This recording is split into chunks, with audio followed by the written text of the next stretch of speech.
How would you like to make your first million? And today we have, how would you like to make your first million? And today we have Aaron Novinger with us, and he's the CEO and founder of an accounting firm that he will reveal the name with us. But Aaron, tell Yeah. us, what are the 5 steps that you recommend to entrepreneurs in order to achieve the first million? Welcome to Unstoppable Podcast with Harry Sardinas, inspiring conversations with influential millionaires, investors, thought leaders, entrepreneurs who are making a massive difference with their innovative products and services, and sharing the challenges and wisdom of how they sold their first million. Letting me hang out with you for a little bit. And, you'd sent these, which by the way, I thought they were fantastic. But it really allowed me to kind of think probably the five biggest priorities, I would say. And I'd said this in my bio before, but I started my first business at age 13, business at age 21, and my first 8-figure business at age 28. So over a dozen businesses from an idea and turn into 7, 8-figure businesses. So what kind of like my 5 secrets are specifically for and the type of businesses that I enjoy. Okay. And so, doing like fission or nuclear science or my expertise is in like service, starting something small, organic. I would say my very first out of the five, very first one would be solving real problems for real people. I've always been a small mom and pop business owner, and so everything that I typically do, we have like a rule. One of our core values here, we're big believers. Okay, so anything that we refer to our business owners, we do ourselves first. I would say probably, and I guess I was also in ministry, but out of that 10 years, 7 of those 10 years, I pastored. My mentor, Louis, I call him my Hispanic Jesus, and pastoring today, and he's a registered nurse today. And Louis, years ago, gave me the best ministry I've ever heard. He said, "Don't think of ministry as in what you do on the weekend." Anyway, he was always with the people. He said, "Think of ministry in its purest form, simply helping people suffer less, helping people suffer." When I say like help, like solve real problems for real people, most, especially if we're in the service industry, we got in the business for the helping people suffer less. And everything that we do, the dry cleaner, the restaurant, we're all for less. It's what we do. So if you can go in and have a reframe, people, I promise you. Well, I'll tell you, the very next week when Louis, I realized what we do in the practice was more ministry than what I was doing on the weekend. I realized that if you approach your business from that perspective, for real people, I don't know. I just kind of feel like it gives you a good reason to get up in the morning, and that would probably be most important. But I would say number two is keep the seven. I've taught this for years. Small business owners are circus performers, guys that spin those plates on those sticks, and they're like, "Oh God, okay, okay, I got to keep that one going and that one going." 7 plates of business. Okay, so plate number one is always the trade. That's the restaurant. That's the gas station owner. That alone will take you 20 years to master that one thing. This is the crappy thing about this whole thing here is that when people say delicious food, and you're like, you know what? People have been telling me for years, I need to open a restaurant. Okay.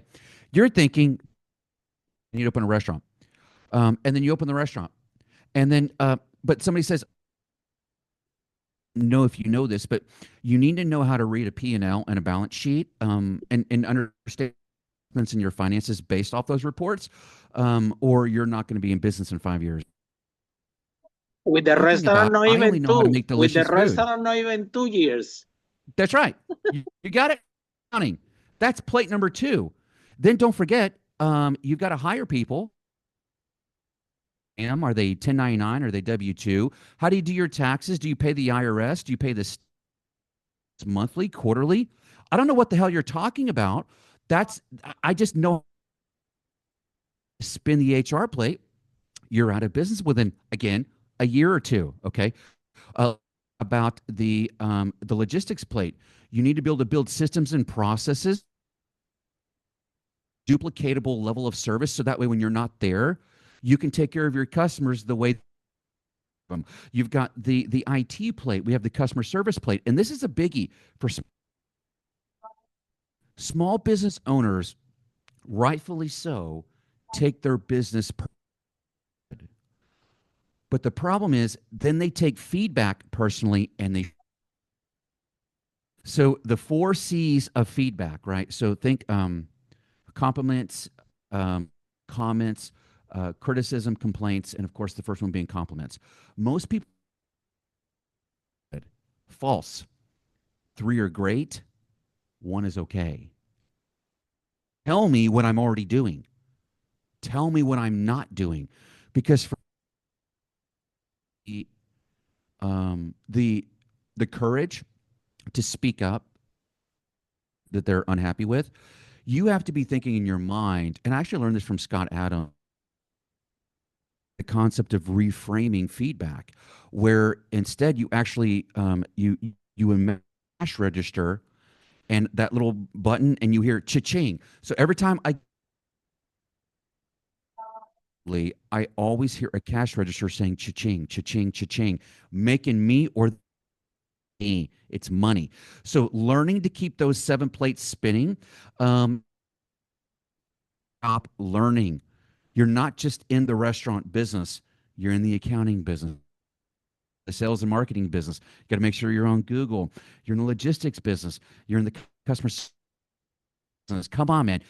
That's why small business owners, they're the greatest people on planet Earth. Our mom and pop owners, to me, they're the why people start business. It's for the idea of having nothing, starting when now you're something, and that's what's so beautiful about mom and pop business. Third rule out of the steps, maybe the third step or third rule would be, or build with a purpose, right? Not just for profit. Every single business that I've ever built always has a why. Okay. And with you, I always love to share Richard Branson's perspective. So was asked, and we all know Richard Branson, the mogul of the Virgin Empire. Okay. He was asked years ago his secret to how he businesses and how everything he touches seemingly turns to gold. And he goes, 3 things.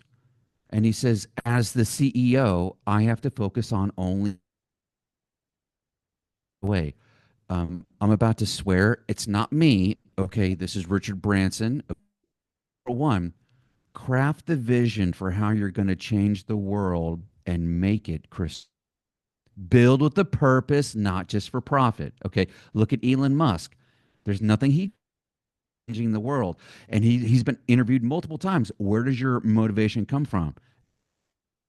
Either we do or die trying. There's nothing in between. Okay. Find the best GD people in the world.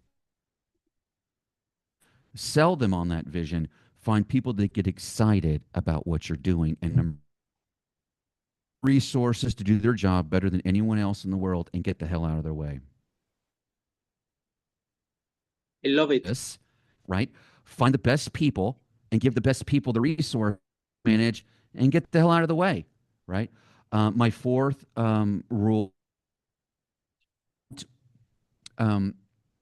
don't try to scale chaos. the business owners, and I spent half my week just coaching one of the few accounting firms that uh, are we have a strong part, and so their success is our success. They come first, but that's also by small business owners, not accountants. So their heartbeat is our heartbeat. But thing small business owners struggle with is they'll their idea to fix their cash flow problem is they're always want to sell more. They way out of their problems. Okay. And the thing is you've got to build systems and this comes from my top 5 books in my life. For sure, my top 5 business books, E-Myth Revisit. The premise of the book is the most concept has always been the franchise business model, which is about building things, systems and processes. And his whole idea is that does millions a year to consistently deliver this, but the business is being ran by kids. Huh? And it's because you build the system. Kids don't run the business. The systems run. When you put the fry in and hit the button, you wait till the button beeps and then you pull the fries out of the oil. It runs the business, not the people. Okay. So the of 3. So if what you do has more than 3 steps, write it down. If you do this particular task more than 3 times, write it down. Think of your business as though you're franchising it, even though it might be a location of 1. But be intentional. And I would say probably the 5th thing, the 5th step would.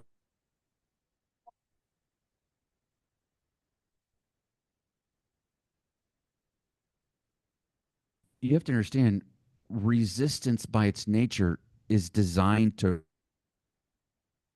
If what you're doing is just to make a buck, man, I promise you'll go find. Promise, bro. You have to understand how this thing works.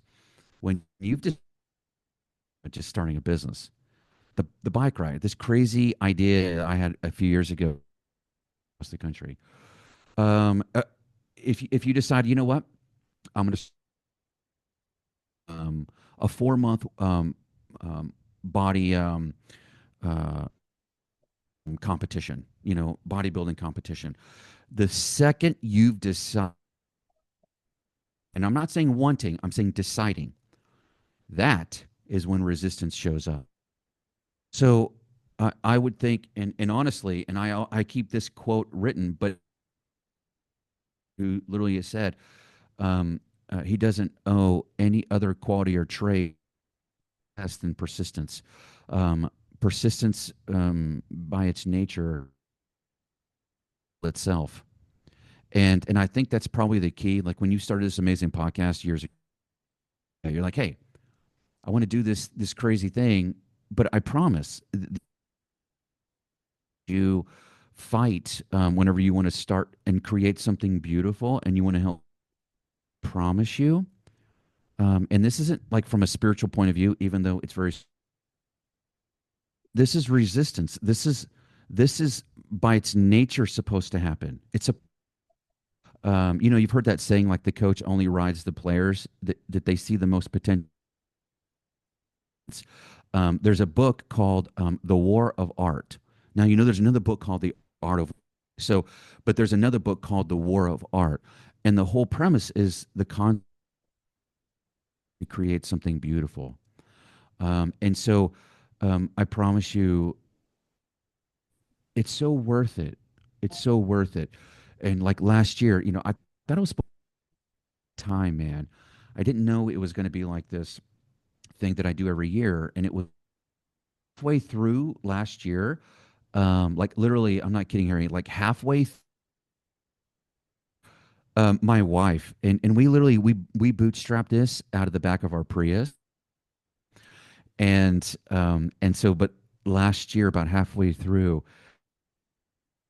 I think I figured out the purpose of this ride, and I was like, okay. And she goes, rides. And I said, huh? Like, but I tell you, Harry, I had a heart scan done last year, and the car ride actually saved my life. I didn't. I know I did in full Apostle Paul. Like I get up every morning because I have thorns in my. And so for me, I wake up every day to try to help small business owners suffer less. Uh, these victims of these financial crimes because they don't have voice, and so I voice of the voiceless. But I'm telling you, this stuff, man, easy ideas. Um, watch out. Everything is going to against you. And the book, the art, the talks about you have to understand this is supposed to happen. It's by design.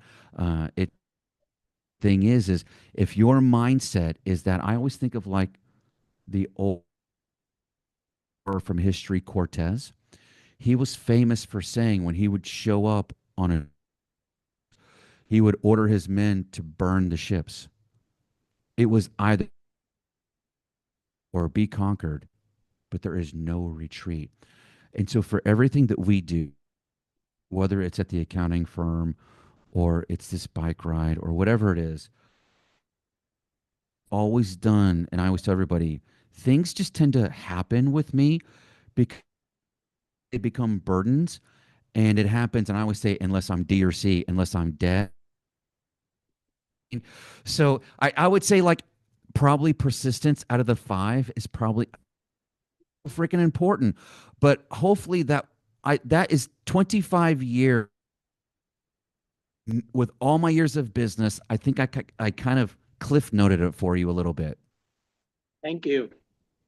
Thank you, Aaron. And I think that you shared something very profound here for our audience at the entrepreneur because you describe it like just build it and get out of the way, right? Which is a very strong quality of a leader. Do you Mm. know, uh, or did you know when you started your journey as an entrepreneur because you like business, right? So, from a very early age, you start to do business. But did you know that somehow kind of evolution for you is gonna become to great leader because the only way that you can actually build it and get out and lead the business to operate and and trust the employees and the team that they're gonna actually can do better than you. I had a business with the property one that when I was my manager told me, Harry, you don't need to come here anymore. Go home, travel the world. We can grow this for you. I'm like, that's the first time that happened to me. I couldn't believe it. What actually was happening? I was thinking, did I make myself obsolete in my own business? This is a good thing. This is a bad thing. They're sending me home. They say that they will go once a month to give me a report about how they were growing, but they told me, in fact, the problem in this business is you because I was coming to the office. I had nothing to do. I was talking to them, and they telling me you're distracting us, right? But somehow, Aaron, how do you were you expecting to become a great leader, or this is something that you have to figure out and uh, and, uh, and and and kind of learn and kind of evolve and kind of this the type of person that you have to be and become uh, in order to Wow. have this process Yeah. because a lot of entrepreneurs you see a lot of business owners sometimes they have that ego that they hold into the business and become a little bit narcissist. They want to be in the business, they want to be the boss, they want to everybody do what they say, and then you see the business losing money, you see unhappy people, you see a lot of stress even that you go to that business. Whether on the other hand, if you do it from that space, like you just shared, like build it and let it go, and sometimes it's tough because you get attached to the business like your child, right? So tell us a little Yeah. bit how been had this process for you because it was hard for me to let go Yeah. of my own business at the first time. I didn't know that it was a good thing or a bad thing. I'm like, I feel strange, but wow, that was the second day, but the third day was amazing. I Yeah. was thinking, I can't believe that I pulled this off. How did it happen? So tell us about your story. What was the internal conversation that go within yourself when this Yeah. process happened? And Well, I think it's like uh, I kind of I kind of feel like it's like maybe a process, right? So it's not and by the way, I don't know, like every 5 seconds or so, it kind of freezes. I'm catching like 80% of what you're saying, but I'll tell you, like when it comes leadership and business, I've kind of always again, and so I have in 2016 something what I call this my 7 rules of business, and so these are just like my. But the thing is it was just by analyzing all the businesses I've started and didn't, and I'll tell you, um, I would career really took off when I got in ministry. I remember when I was my executive pastor, as soon as I got in, when you're done with ministry, you'll be able to write a book on psychology and personality. What? And it's true because in ministry, you've got to be able to get follow you cheerfully and without getting paid because they're volunteer. And, you have to be able to discipline because you could be running off one of the biggest donors of the church, people and personalities. And so I would say probably 15 years ago ish, I was a part of a group called Toastmasters. You ever heard of international? I've been, Yeah. I won competitions in Toastmaster. I Okay. love it. So years ago, I was club president for a couple terms, and every year, the the the club Toastmasters International and paid John Maxwell to come on and speak for 1 hour presidents. And John Maxwell's a phenomenal speaker, um, but he's known today like in the corporate world, his 20s as a pastor, and that's how he started his career. And this story, and I'm not kidding here, if you saw the amount of notes that I took, John Maxwell speak, he speaks because there's a lot of people, and by the he's never been he's never ran a billion-dollar company. He's a great but there's a difference between somebody that's done it and somebody that teaches about how to do it. And again, I'm not saying anything negative. I've learned a lot from him, but they just hit different. Maxwell, you just listen to the dude speak, and you're walking away with pages of notes. It's just he stuff that you can go apply tomorrow. And so John says, he said when he started as a pastor in his 20s, he says this one thing, Harry, was changed after this one conversation that John Maxwell said. He started in his 20s as a pastor. His dad put his hands on his shoulders. I know you think that your job as the pastor of this church is to preach a good message on Sunday. And he said, that's not your job, John. Is to see the people in your congregation. And I want you to imagine on their forehead that they have an imagine. Your job is to find out what they're a 10 in and put them to work in that. And bro, Harry, If you just go look cover to cover, go watch my boy. Like, I'm a Jesus freak. I'm not religious, but so those 3 years that he walked, that was it. Just called out, saw people's 10.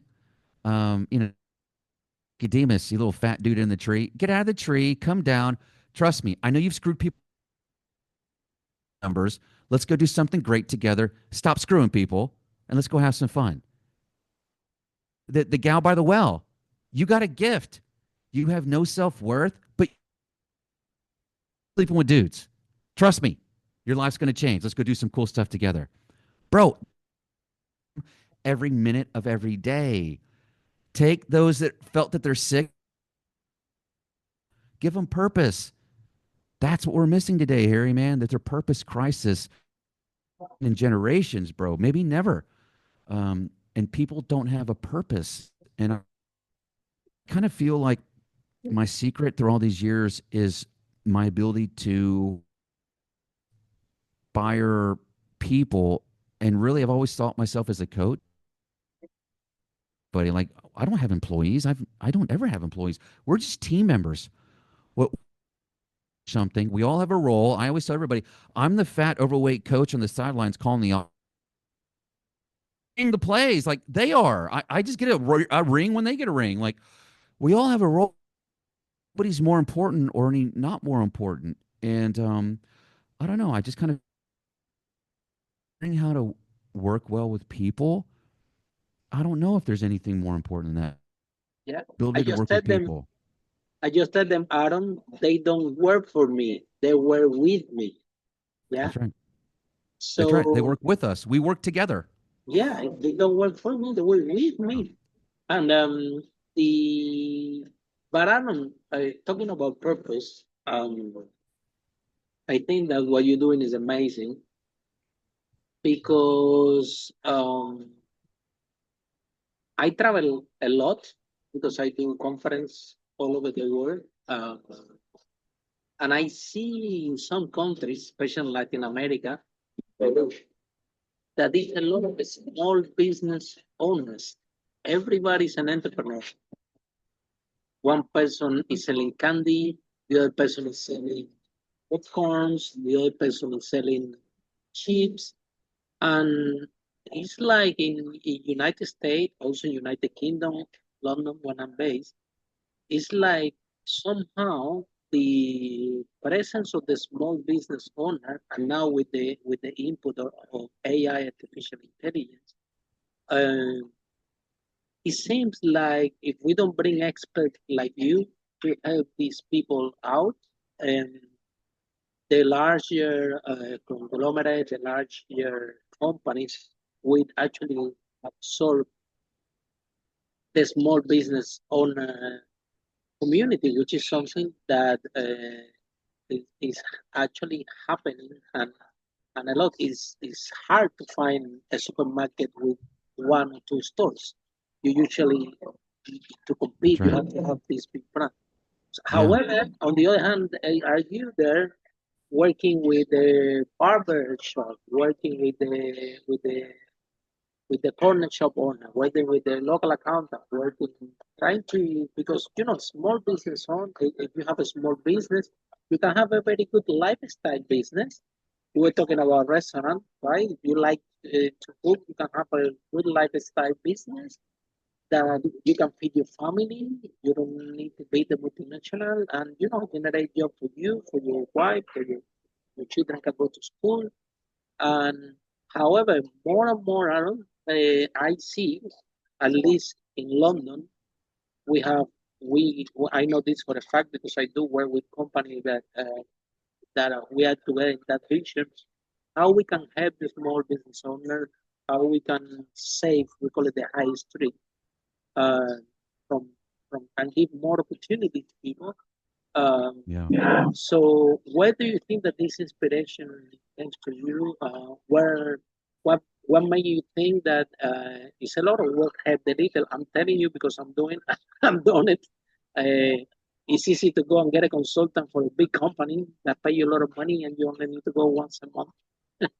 Uh, to work with the small business owner is challenging because a lot of time, a lot of coaching, a lot of mentoring, a lot Yeah. of you know better than me. You're there all the time. So, what talking about purpose, right? Why do you think that you choose this path, uh, helping out the little entrepreneur? Because this one is the most vulnerable. This one definitely have less money to afford any of your help. It's true. So why do you choose this path? I know that it's not for the money, uh, because any of these that we do is finally for the money when you look back. So the question is why you do what you do. Mm. You know, it's unique because well, first I think you hit the nail on the head, and I've seen it. So about 10 years ago, and I don't be creeped out by this, but I missions and I have them regularly, and I bat 1,000%. I've never been wrong on any entire life. And about 10 years ago, I had a premonition to me like prophetic dreams.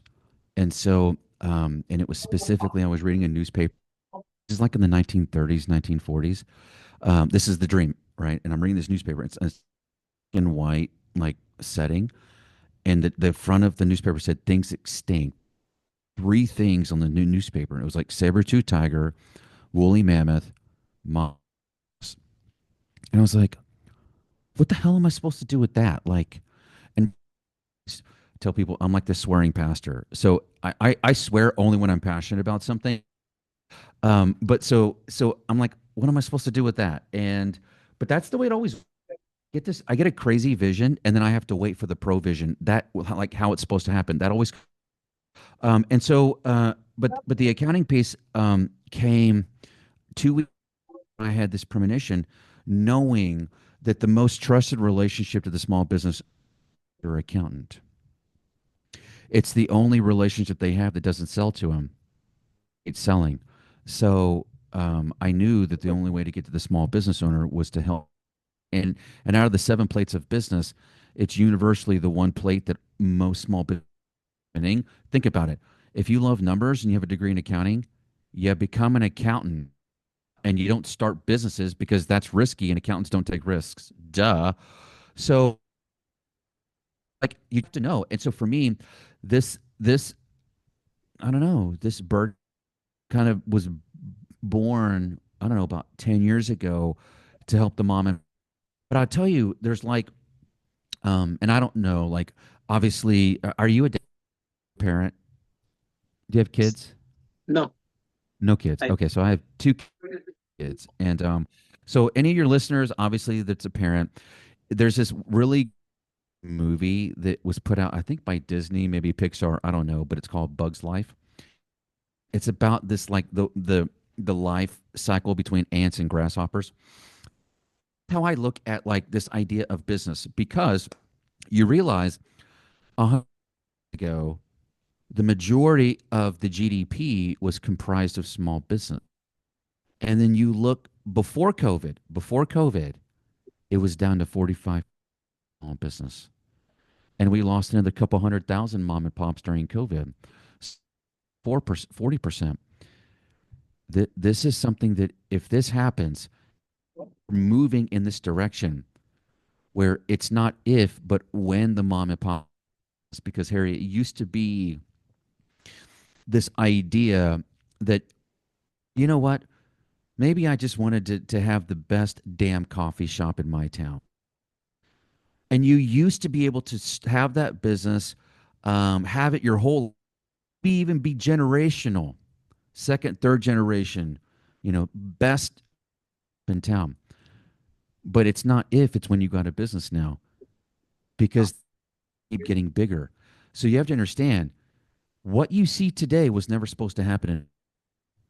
What you see today was supposed to stop. And Peter Thiel, he talks about this and calls it Monopoly 2.0.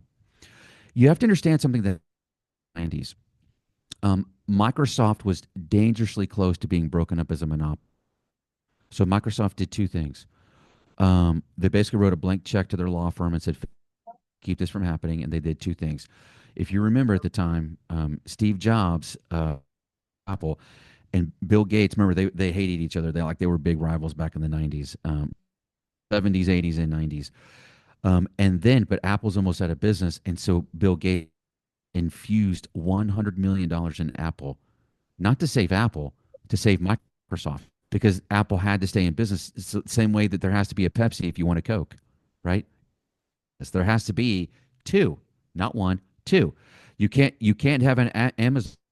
You can't have a Walmart within an Amazon. You get that? They have to come in pairs, and so that's literally what happened. You basically start this thing in twos, and so the crazy thing is what ended up happening is you saw Microsoft create what we call Monopoly 2.0, and the best company that I can think of that demonstrates this concept of Monopoly 2.0.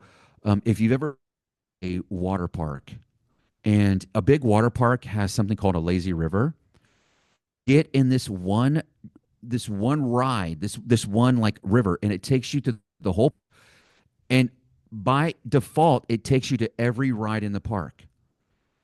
Monopoly 2.0. Apple used to be the best company on the planet. Steve Jobs knew if he sold you a little iPod Touch, within 5 have a MacBook Pro. He knew. Okay.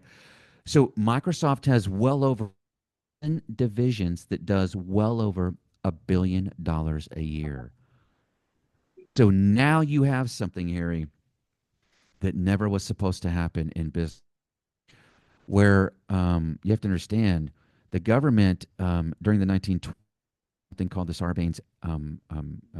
Sarbanes-Oxley Act, and that's really what that was actually way later, but it was the laws that broke up Standard Oil, and so they were a monopoly, and so laws that basically demonopolized Standard Oil.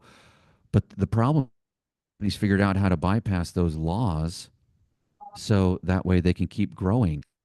What's happening now is companies are continuing to grow and to get bigger, which means that if you happen to be one coffee shop and Starbucks and Dunkin' Donut and all these other chains, Einstein Bagels, keeps getting bigger and bigger and bigger and bigger, and every 3 years they go and contract with these big distributors.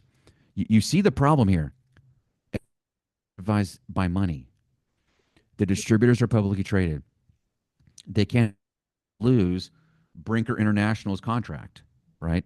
And Brinker is the company, Phillies and these big conglomerates. They can't lose that contract because their number one responsibility is to their shareholders. Hello, they're publicly traded. So the distributor can't lose it. So when that contract comes up to bid a few years later, comes up so the distributor can keep that contract, they have to lower their price. That company opened another 24 restaurants over that 3-year period. So bringing $500 million a year in revenue, now they're bringing $550 million a year in revenue. Keep lowering their price, but remember, these distributors are publicly traded, so they can't money for their shareholders, which means if they this stated, one goes down, one has to go up. This is not hard. If the price, something has to go up. And now you understand the problem that you have today with mom and pop that you have never in history ever, where the mom and pop has the worst buying power they've ever had in the history ever. That's number one. Number two, the work to work for business was typically primarily two groups of people. One, first, not anymore. This is the first time in history business. First time in history. But you don't know why?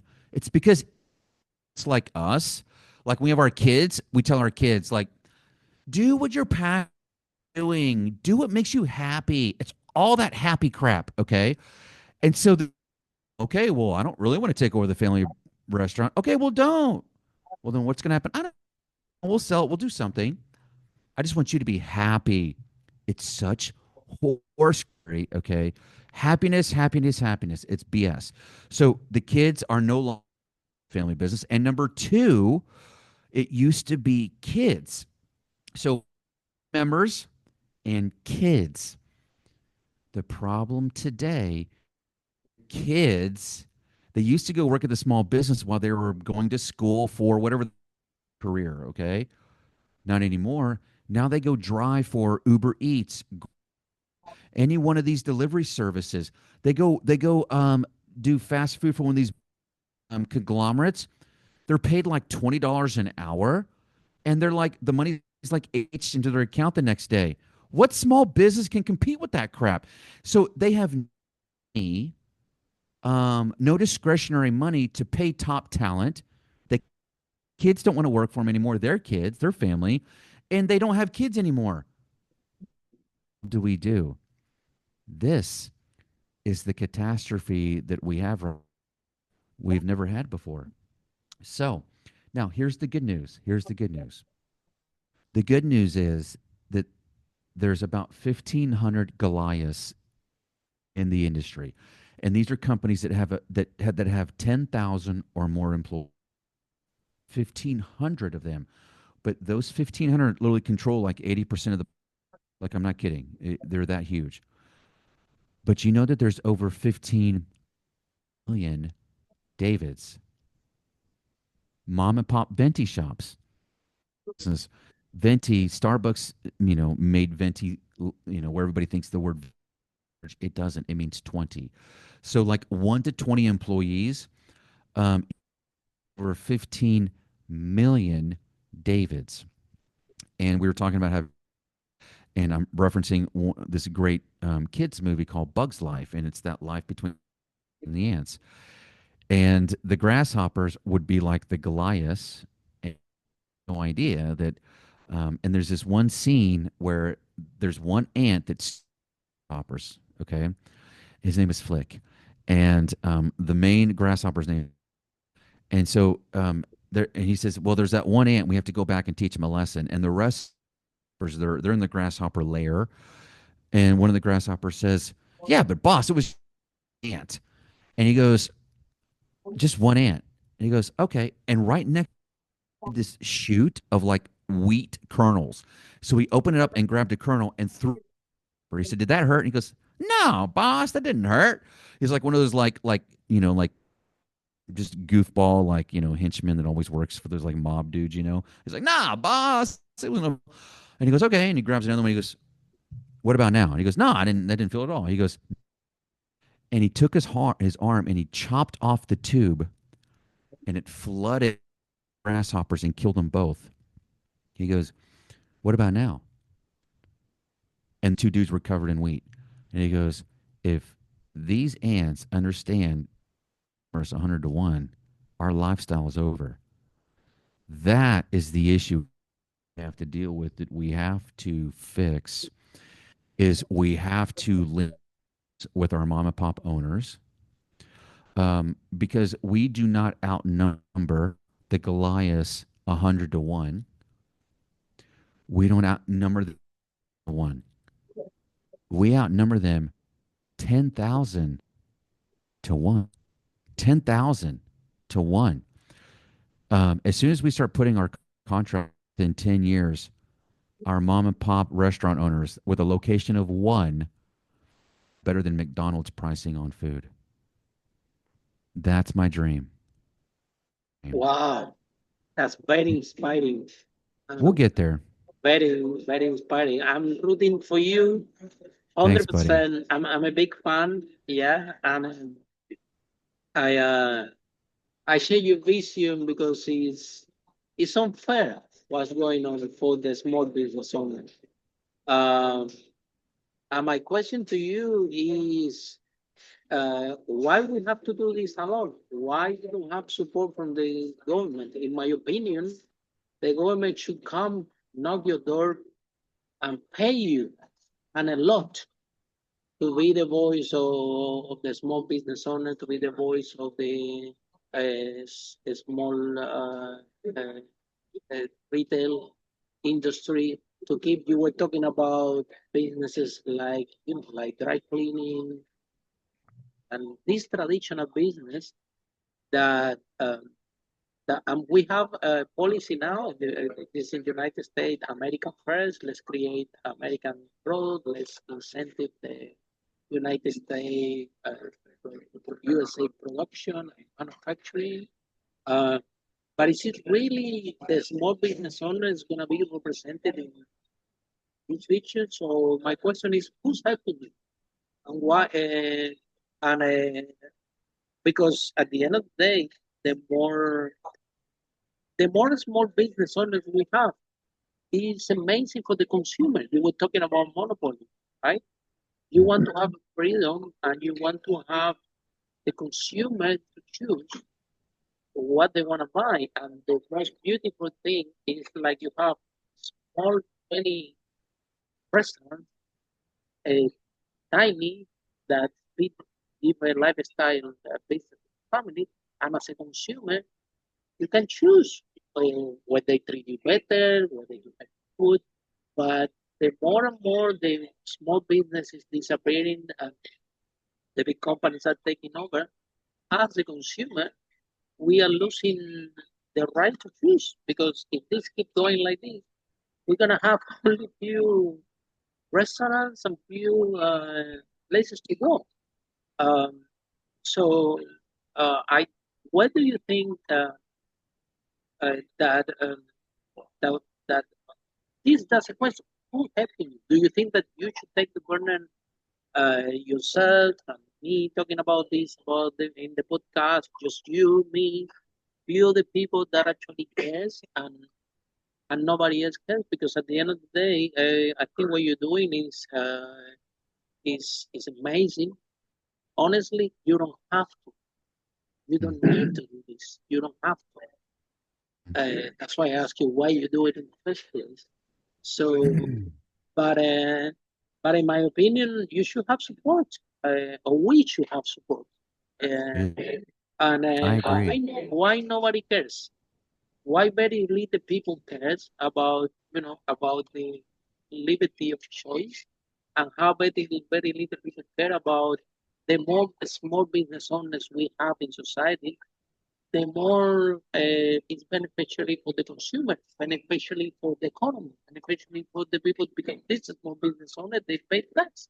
You do the account, so Yeah, they don't get a free ride. They contribute to society probably more than the biggest company, because the biggest company have big lawyers, have big tax accountant, big things, it's and true. probably they contribute less. So, uh, what do you think that can be done? Hmm. It's a good question. Like, because you'd asked a couple times, who's helping, and I've luckily for me, uh, business has always kind of been my thing, and uh, so who's helped me is I've had amazing mentors my whole life. Some of them in person, and then a lot of virtual mentors, like um, major dyslexia and big learning disability when I was growing up. But for some reason, if I read something that took me on a mental journey, I would escape in that. So, but I did, because none of that stuff was interesting to me, and I hated it. And so, and but spending so many reading the Titan, which is John D. Rockefeller's bio, reading it, I read it cover to cover multiple times, and spent my life being the greats that rewrote history. Sam Walton, Henry Ford. These guys just, they were wealthy before they had their leg. And Rockefeller was actually famous for saying this. His whole thing, everyday low prices, kerosene, wasn't the oil back in the early 1800s for kerosene. And only the wealthy could use kerosene and afford it. Hated it because it wasn't fair to him that the working class can't have the benefits of kerosene. Henry Ford had the same thing with automobiles. He wasn't the first automobile. Already making automobiles. And so, or it was Benz, but it was one of those. The wealthy could afford the automobile. And Henry Ford said it's not fair. Why is it the work to get money to go to work because they're riding a horse, and the wealthy get to work and not and clean? Sam Walton, it wasn't fair that those rural areas didn't get everyday low prices like the people in big cities do, because in big cities there's it, these people woke up every day to right or wrong. That was it. It wasn't to make money. And you'll see those that love business like me. I don't play sports. I don't do it. I just love it. It's my sport. It's my basketball. Um, we get up every day because we're trying to basically rewrite history. Nobody cares about. Are you kidding? And that's what Rockefeller said. Those that want to be rich never.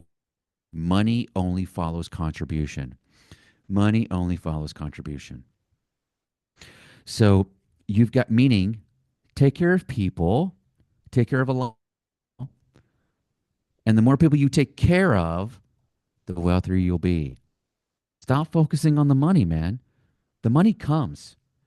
And but the thing is people, Terry, like, remember I said it earlier that we're dealing with a purpose crisis that we've never had generationally before.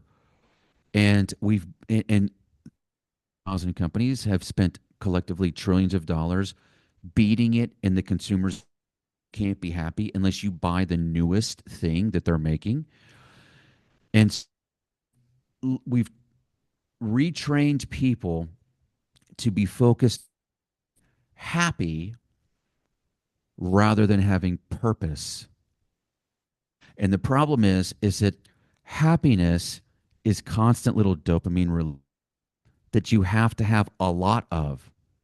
It's that good feeling that you have. It's a rice cake. You got to eat it every 5 minutes because it doesn't. Purpose is the steak. What are you doing? Like, morning. What's the reason why you get up? And so if you can be something like, and so you can say, okay, well, it's easy. We're going to basically build a company so we have sustainable energy, because eventually it's not if, it's when we run out of fossil fuels. Cool. Build sustainable interplanetary existence, because it's not if, but we get hit with another 12,000 year flood, because the poles change every like 10 to 12,000 years by flooding. Like we've seen this in history for literally multiple generations, that we've seen, like, that we have this worldwide flood. It's not if, but when we get hit by a comet, whatever it is. So if you can wake up every day and wake up like, I have, because I can't sleep unless it's done. That's the key, man. Figure out that to do something because you're helping people suffer less, like we, bro. I'm not saying that you have to, build a test, do like what we're trying to do and save small business, or help this charity cross country bike ride, riding 2,000 miles. I'm not saying you got to do something like that, but try to find purpose and meaning in what you're doing. And if you happen to be running this business, then it makes it a lot easier because you're actually serving. Then it's easy, right? We're helping them suffer less. That's what, you get it. See what I'm saying? I mean, for me, like, if you're like talking about advice for these, what's the encouragement? If somebody's got this idea that they're burdened, man, I want you to know, and I want you to be encouraged. You're not crazy, okay? A lot of times you might just be the very first one in with this idea. How I made all business um, was because I was always like 5 to 10 years ahead of the trend. So like me and my partner at the time, we were one of the very first to bring those Razor scooters to the United States, and we made millions of dollars. Uh, when we were one of the very first companies to start really marketing limited health plans in the early 2000s, because before, like, the states is different because the dollar bill is more important in the United States. That's obvious. It's been like that since forever. And by the way, I think everybody's okay with that too. Okay, meaning like people understand their place. Yes, we're going to put red dyes over, okay, because we can make money doing it. So I think we have a concept that in America it's about making, but I think like if you can like have this idea that behind the meaning of just making the money, I feel like it gives you a new of life, and it gives you this deeper sense of meaning. And I don't know, I kind of feel like if you were one of the very first people in, like we were, um, we doing healthcare, and back in the day, these type of plans didn't exist, but we got in the very beginning of it. It was, but remember what did I tell you, Harry? I said that what I've started a business, it's a business for me. Like I'm always the customer. Early 2000s when we were doing primarily health insurance, the customer was people that made between 50,000 and 150,000 a year. And back in the day, there was only health plans, group health. You had to work for a company that offered it. Individual, but you had to qualify for it. All the plans were individually underwritten. Okay, there was no such thing as like no. That's only like in the last 10 years. Okay, everybody had to qualify. If you weren't 150 pounds as a male, it would be for you to afford it, to qualify for the coverage. Or we had discount plans. Okay, just go here, you save 10, 20%. That was it. Not so limited health plans gave great health coverage, but only asking of opinions.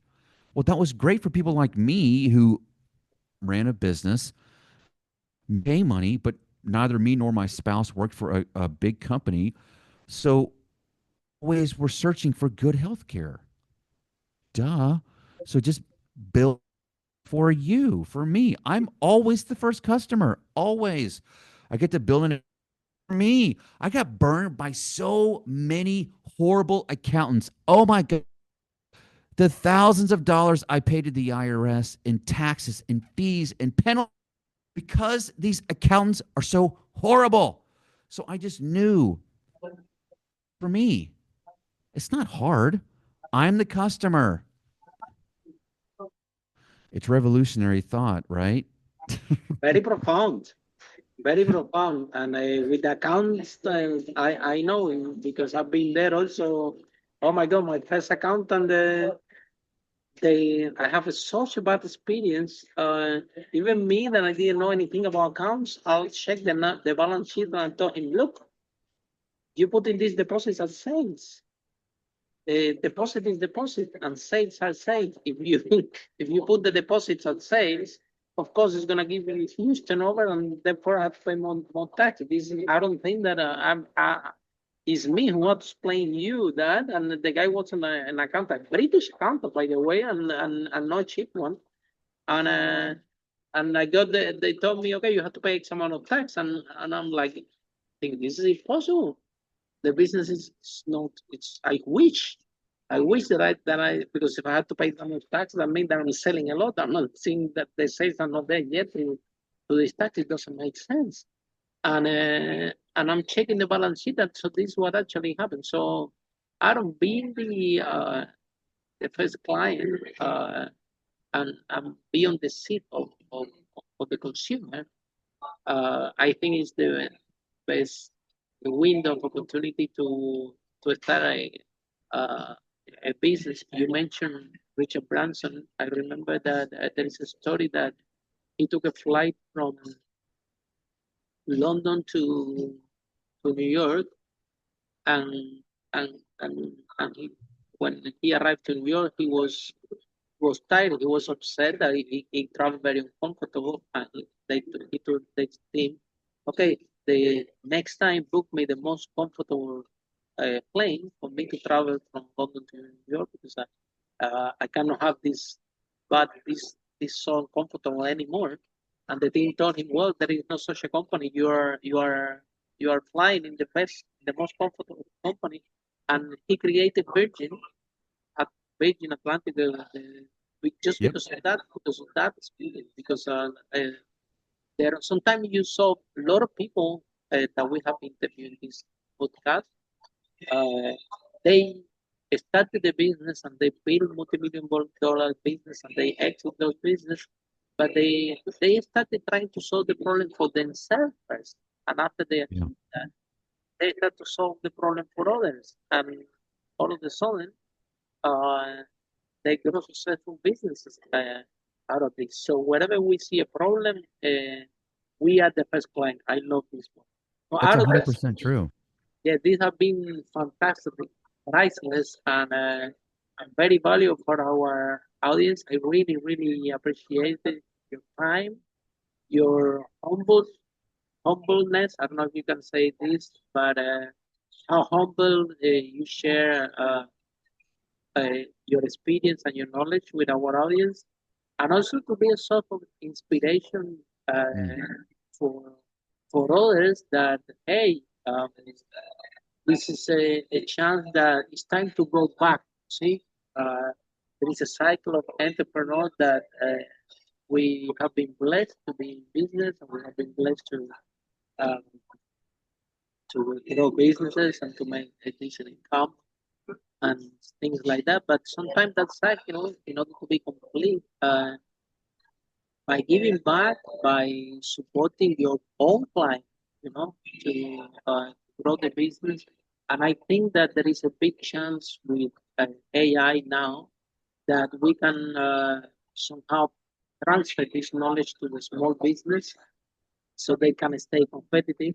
Uh, uh, and some operations that it was costing them a lot of money or have been inefficient, they can be done with AI and they can stay competitive and make some profit money. We do really. I hope that I come across more people like you to save the small business uh, community, which is I'm very proud of being part of. I'm very proud of being supporting them the best that I can. I do these talks with small business owners all over the world, and they are amazing. I don't know if I'm doing it for them or for me because it's the best experience ever that you can have when you have in a room 500 small business owners, and once in Peru I have women, you see, and small business owners, women.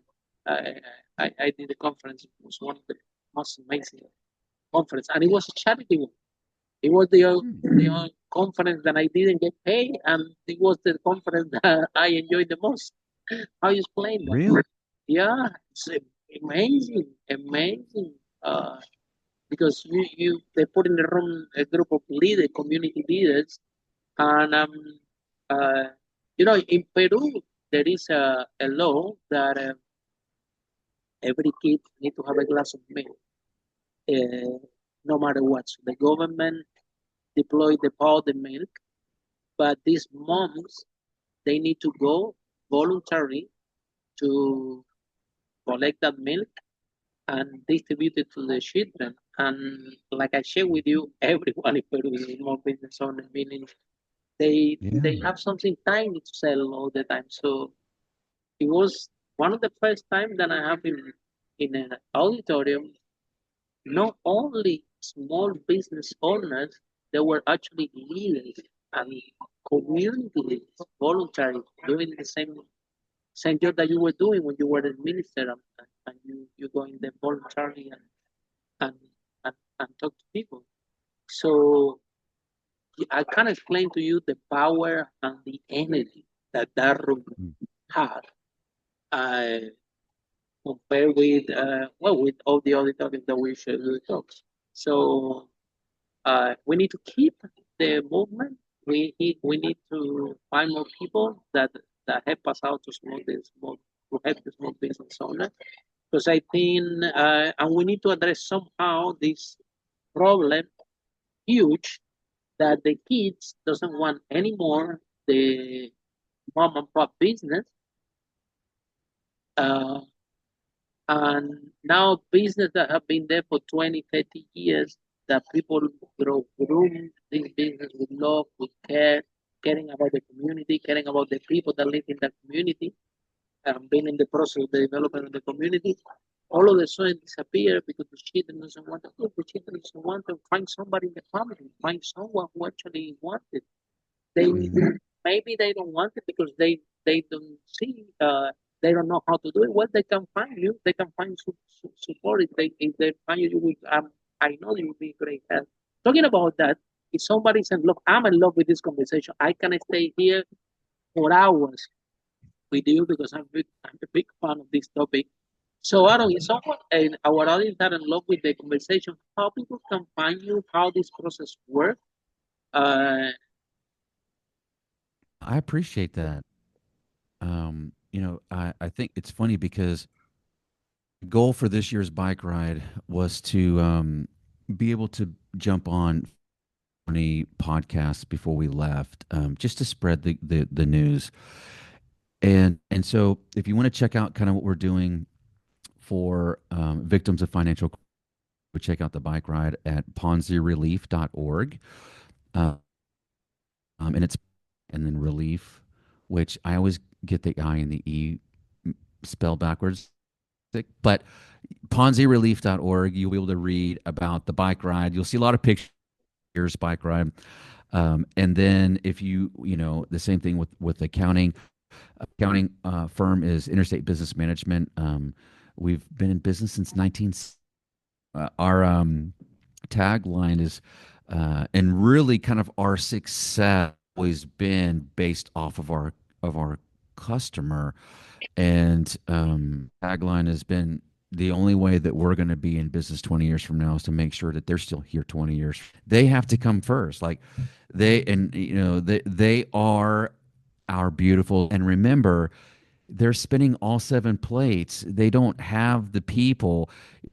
Once you have like 20, somewhere between 25 and 50 employees, or you're saying, that's typically when the business starts having the discretionary income to hire somebody to spin one of the 6 other plates, not plate number 1. Plate number 1 is always the owner, because that's the trade. But the other plates, the accounting plate, the HR plate, the sales and marketing plates, like you start hiring people that have degrees, expertise, or talent stacks in those areas. But in the beginning, the owners got to do it all themselves, man, and it's overwhelming to say the least for most of us. And so, but yeah, our website is ibmsb.com, Interstate Business Management, SB like smallbusiness.com. I spend half my week coaching and consulting with our business owners because nobody helps us, man. Nobody helps us. And so I just happened we have to help ourselves then. That's right. I think that the small business owners are the hardest working people. I think they're the most deserving. They're usually in the worst physical shape. They usually have the least amount saved in retirement. But they get up every day to take care of their customers, So I just feel like we just need to join forces and kind of link arms, and let's help everybody out, man. It's not cold, but we've got to help each other. 100%. So I appreciate you, Harry, for giving me voice to be able to give voice to the voiceless, Yeah, exactly. And then, Aaron, you see, the main reason when I started this podcast is I agree with you. I believe that small business owners and entrepreneurs in general, we deserve to be well, healthy, and happy. Because only you, I mean, we know the amount of responsibility that we have to take. We all know that when we are starting a business, the amount of pressure that you have to deal with, wearing all those hats and doing everything yourself can have even a negative impact in your body, in your health. Small business owners, sometimes it's emotional pain can become physical pain. People can have cancer, people can have heart attack. Somehow growing those businesses uh, without knowing. Yeah. The other day I interviewed one entrepreneur and he was telling me that Ari, when I was young, I had a tech company and I was a hero because I was working 16 hours with no stop. And looking back Hmm. now, I think that is like the age, I 48. He said, looking back now, I'm saying that now I will, for anybody, for any business, or anything, I will damage my health and and and damage health because something happened to you. Who's gonna take care of it? Right? But without Hmm. knowing, business owners, we go out to grow business and we take so much pressure without trying to make the business work that we don't know that sometimes we can. Even me, I'm now very good, but I was overweight for a lot of years because of the anxiety and I went to London to have a check. They told me happy cholesterol fine, your health is fine, but listen, you're overweight, so you need to work on that because it's a good sign for a heart attack. And that Hmm. gave me priority. I'm like, well, you know what? Actually, let me take it easy and let me work on this. Uh, you know what I mean? So Aaron, it's a 360 work that we have to do with entrepreneurs. They have to stay healthy, wealthy, and happy because they deserve exactly like everybody else. And on that note, thank you so much, and I wish you the best. Yeah, and uh, and anything we can help, you know where we are. And for all of you following the broadcast, see you in our next episode of Unstoppable. How brave Absolutely. entrepreneurs like Aaron break that wall and achieve the first million. Bye for now. Follow us for more interviews with world's most influential, audacious entrepreneurs that overcame challenges and adversity, providing you with the blueprint of how they sold their first million so you can grow your business exponentially.